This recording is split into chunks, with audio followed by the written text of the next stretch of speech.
merchandise. Being down 3-0, obviously, but we still got life, and that's all you can ask for. I'm going for the win. He sticks it. The bump, the back pedal, the three. Got it. Smart, the drive, the dive. Got it. 1 point Thunder lead. James against Caruso for the lead. No, and the Lakers' season is over. You can only guess what his future holds. So LeBron's 23rd season came to a close last night. The Thunder, they completed the sweep of the Lakers, but that leaves big questions, right, about what comes next for LeBron James. Also, Luka Doncic, he spoke last night. Our Bobby Marks, he's going to be here in just a little bit to explain exactly how the Lakers should be building around him. And the Lakers, they hold exit interviews. They did so just a couple of hours ago. So we're going to hear from Rob Pelinka, his thoughts on LeBron, the offseason. But first, let's hear from the man himself. Here's LeBron James on what's next. I mean, what my future, I don't know, obviously. I mean, obviously we're still fresh from, obviously losing, and I don't know. I mean, I don't know what the future holds for me, obviously, as it stands right now tonight. I got a lot of time. I'll sit back, like I think I said it last year after we lost, I think, to Minnesota, to go back and recalibrate with my family and talk with them and spend some time with them. And then when the time comes, obviously, you guys know what I decide to do. If I can commit to still being in love with the process of showing up to the arena 5.5 hours before a game to start preparing for a game, giving everything I got, diving for loose balls, and doing everything that you know that it takes to go out and play, and showing up to practices. 11 o'clock practice, I'm there at 8 o'clock, preparing my body, preparing my mind, preparing to practice, to put the work in. And, so I think for me, I've always been in love with the process and not the aftermath of like, okay, well, we won that game, or we won a championship, or I've always enjoyed the process and more than the outcome. So I think that would be a big factor. And then also, have a conversation with my 12-year-old daughter. That's a big factor. And my 19-year-old son who's entering his second year at Arizona, and my wife as well. So they're a huge factor in any decision I've made. So they'll be a big part of it as well. So LeBron is going to confer with his family. We are going to check in with Dave McMenamin, who joins us from the Lakers' El Segundo practice facility. Dave, you were in that room with LeBron last night. You've actually been at the last 11 postseason press conferences for LeBron James. What was different about last night? What stood out to you? Well, Malika, one of the family members that LeBron didn't mention, that'll be a part of his decision-making process, I'm sure, is his son, his teammate, Bronny James. He's on the Lakers. You'd think, based on the way they were able to play with one another late in the season, have a 10-point run together in a road playoff game against Houston, that may be something that's enticing for him to come back. He really distanced himself from any type of retirement talk yesterday. He didn't want to indulge in that. Now, he made it clear that he still has some time that he needs to take to decompress and step away and figure out exactly what he wants to do. But he was not leaving a breadcrumb trail of retirement talk for us to pick up on. And that was a little bit different, quite frankly, than in the last couple of years. Right. A couple of years ago, it felt like we were having these conversations about could this be it for LeBron James. It doesn't quite feel like the note that we're going out on, but he said he needs a little bit of time, and we're certainly going to give him that. You're out in El Segundo because the Lakers, they're holding their exit interviews today. And we just heard from Rob Pelinka, their general manager, team president. Let's take a listen.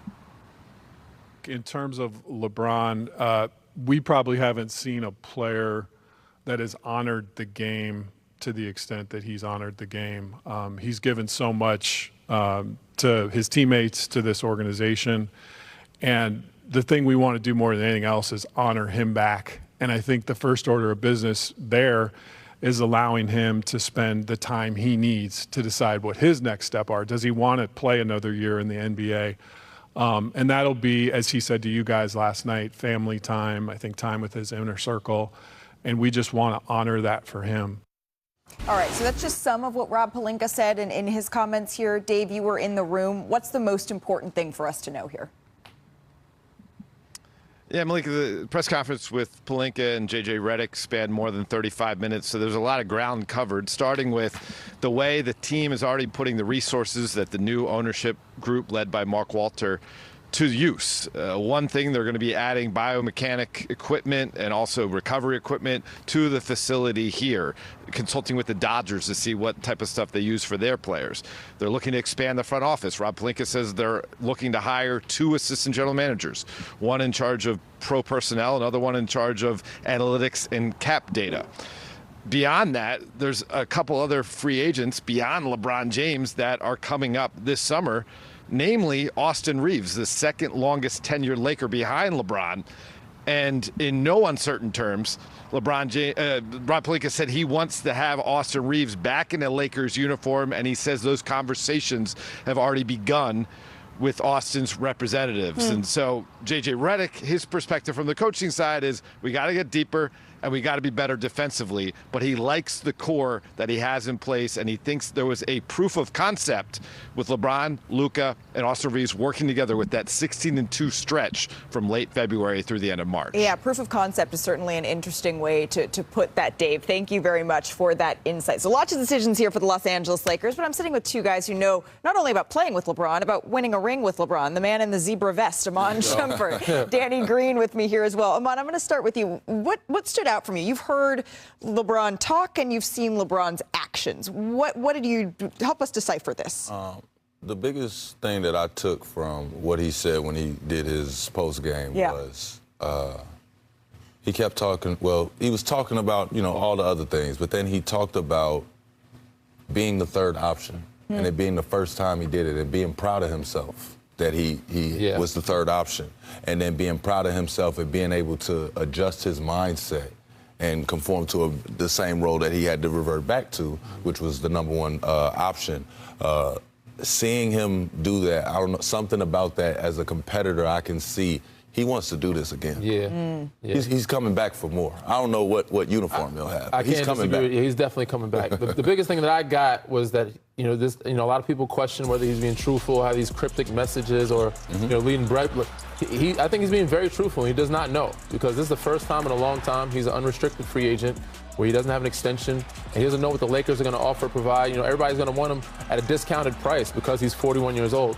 But even at 41 years old, he's proven he's one of the better players in this league and in the world.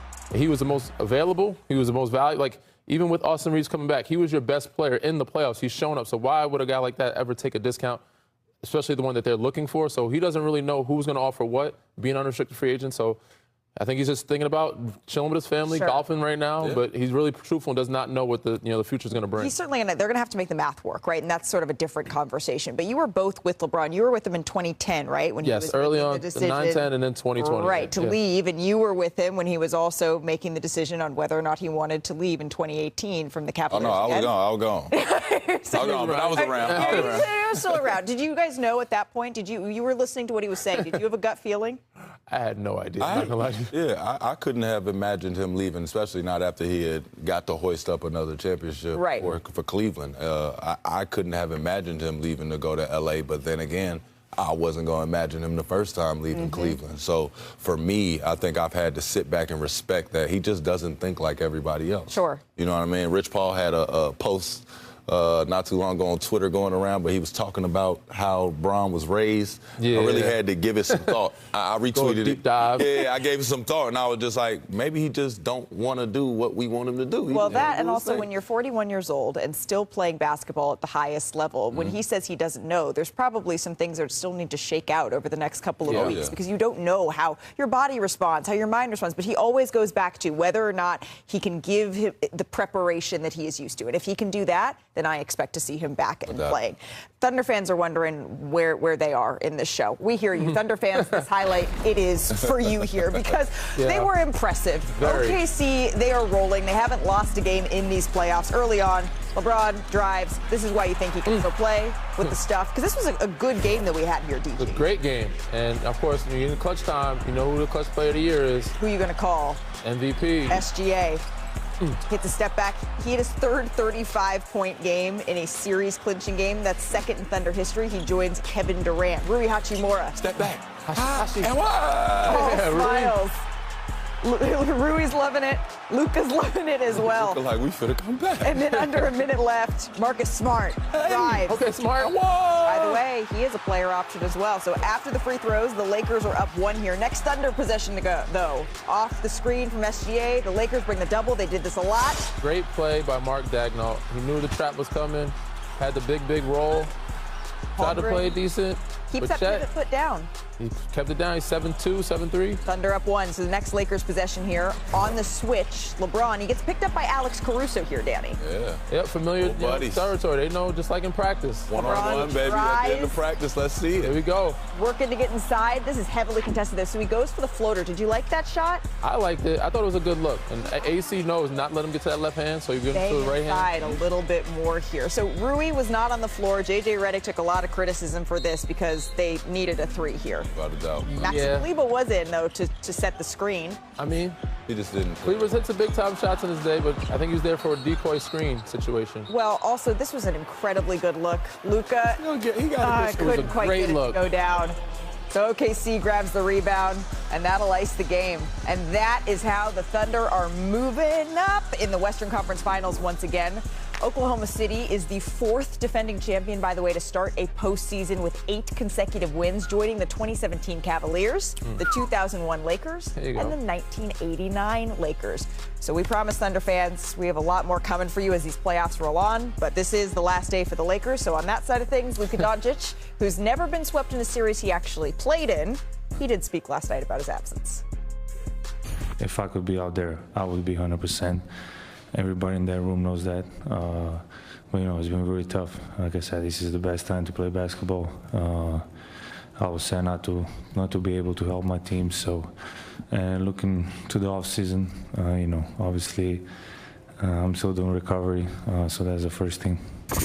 When you signed your extension last summer, you helped to recruit Marcus and DA. Will you be trying to make sure you recruit LeBron, Austin, DA, and Marcus again this summer? We'll see. Can't tell you nothing. Pretty non-committal there from Luka Doncic with the coy smile. A little reminder here, the Lakers, they actually only have 6 players guaranteed to be under contract next season. Austin Reeves, DeAndre Ayton, Marcus Smart, they all have player options. And that means the Lakers, they could have close to $70 million in cap space next season. So DG, be Bobby Marks for me. What would you do with it? Mr. Marks, I think first priority is to get Austin back and try to get Bron back at what you can. Like, that's the core. And then the next bet is we don't know who's going to opt into their player options. DeAndre Ayton has a player option, Marcus Smart. DeAndre Ayton's is for $8 million, so I would expect him to opt in, but Marcus Smart's only for like $5.5. I expect him to, he's definitely worth more, but you got to retain Marcus Smart. That's the next move. But in the process, you got to find, DeAndre Ayton had a good season, but you need a big, because they didn't have him reliable enough in the playoffs. He's shown some spurts in Houston, but this second series, they needed rebounding. Jackson Hayes played well last night, but I don't know if they trust him to be a starting center for you. So you got to find a way to get some 3-and-D guys around you and a center that can rely on. I would say either a center or a power forward. Somebody that can stretch the floor. Exactly, stretch the floor, but also make a play. And I'm talking about make a play in that short roll position, be able to change sides of the floor with the basketball, because sometimes they do get jammed on one side, and Bron and Luka got to throw the cross-court pass for them. But if they can get somebody that can make good decisions in there, that could be good for them. And I also think I wish Luka that I could just go back, turn back time, grab Sean Livingston and just throw him in a Laker uniform with you, because a guy like that one picks his spots throughout a game, but knows how to keep the train on the tracks, and as well as be able to hit the gas when it's time to say, hey, our bench could run it up real quick. We'll give you a quick 8-point swing. Now you come back in, you feeling good, you done got your rest. You know what I mean? A little Gatorade, a little water, you'll be all right.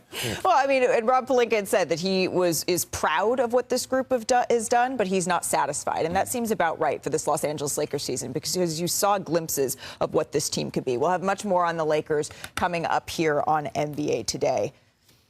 We turn now, though, to some incredibly sad news. Memphis Grizzlies forward Brandon Clarke has died. He was one of the Grizzlies' longest-tenured players. Clarke, he played 7 seasons in the NBA, and all of them were with Memphis. He was selected in the first round of the 2019 draft out of Gonzaga, and in 2020, Clarke was named to the all-rookie first team. And, Danny, I know that Brandon was a teammate of yours in Memphis. Just devastating news today. Yeah, my thoughts and prayers go out to his family and the whole organization of Memphis, because he was a high energy guy. He always brought in the positivity, the vibes. He did his own music. He was artistic. He was into fashion. Like, he was just one of those kids. And they were a tight-knit group. Like, I was only there for about 6 months. I only got to know him in a short span, but I always checked in on him. I felt like he was an extended brother. So deeply saddened for the organization, his family, and for him. And whatever he was going through, I always tried to be an outlet for the young kids to talk to. But he was such a great kid, had a lot of energy. He will be dearly missed, and he was very much loved in that community. Very well said. We took a couple of trips out to Memphis. He was always wonderful to cover, to talk to, and the Memphis Grizzlies said in a statement this. They said, in part, quote, Brandon was an outstanding teammate. He was an even better person, as you mentioned, Danny, whose impact on the organization and the greater Memphis community will not be forgotten. And NBA Commissioner Adam Silver, he also